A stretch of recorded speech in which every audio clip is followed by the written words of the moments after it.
Nabatian nyo bala nga ang bata ni Marites nagtaliwan tungod sa dengue? Maka-alarma gid ini kay bila na daw kadlaw ang hilanat sang bata, wala gid siya kapakonsulta. Oo, nabatian ko gid na kasubo gid gani. Pero sa tuod lang, seryoso gid na nga bagay, dapat maghimo kita sang pamaagi para matap na ina.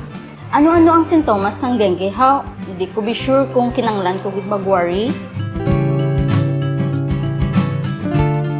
Ang simptomas ng dengue amo ang pagpalanakit sang ulo o headache, pagpalanakit sang mata or eye pain, fever o hilanat.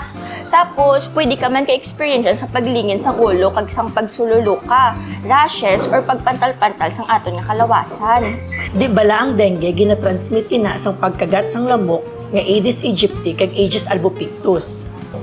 Kinahanglan gid matap na naton ang pagdamo sini sa pamaagi sang 5S strategy.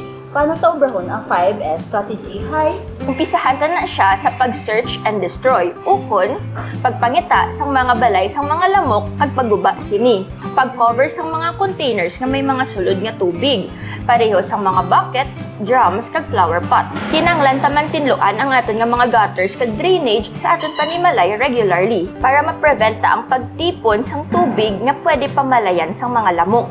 Ang self-protect, ukon pagsuksok sang long sleeve kag pants kag paggamit sang mosquito repellent kung sagwa kapin pa sa kaagahon kakagab-ihon. Ang makabulig man sa pagprotekta sa aton lawas kontra sa kagat sang lamok. Ano pa gid ang iban nga upod sa ginatawag na 5S? Seek early consultation or pagkadto sa pinakamalapit na health center para ma-examine ka sang doktor kung ikaw or ang upod mo ang ga-experience ang mga symptoms ng dengue. Importante gid nga tinluan nato ng aton palibot. Attracted ang lamok sa stagnant water kag sa mga basura nga nagakadunot. Amo na suportahan tagid ang fogging sa lugar diri sa aton kung diin may outbreak. Kaya kung may kumpirmado ang isa ka tawo nga may dengue, kailangan niya gid ma-sustain ang hydration kag mag-inom sang recommended amount sang oresol nga gin-advise sang doktor. Ti, malakap na ta?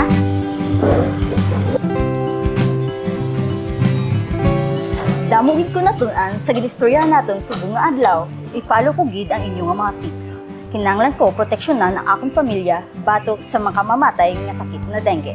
Tandaan ta nga prevention is the key. And by taking these simple steps, we can reduce the risk of dengue sa atong komunidad.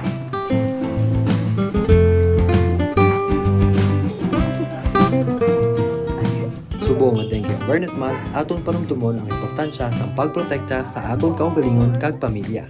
Magbinuligay kita sa paglapnag sang impormasyon kontra dengue. Let's stop the spread, sama-sama nating supuin ang dengue para sa isang healthy Pilipinas.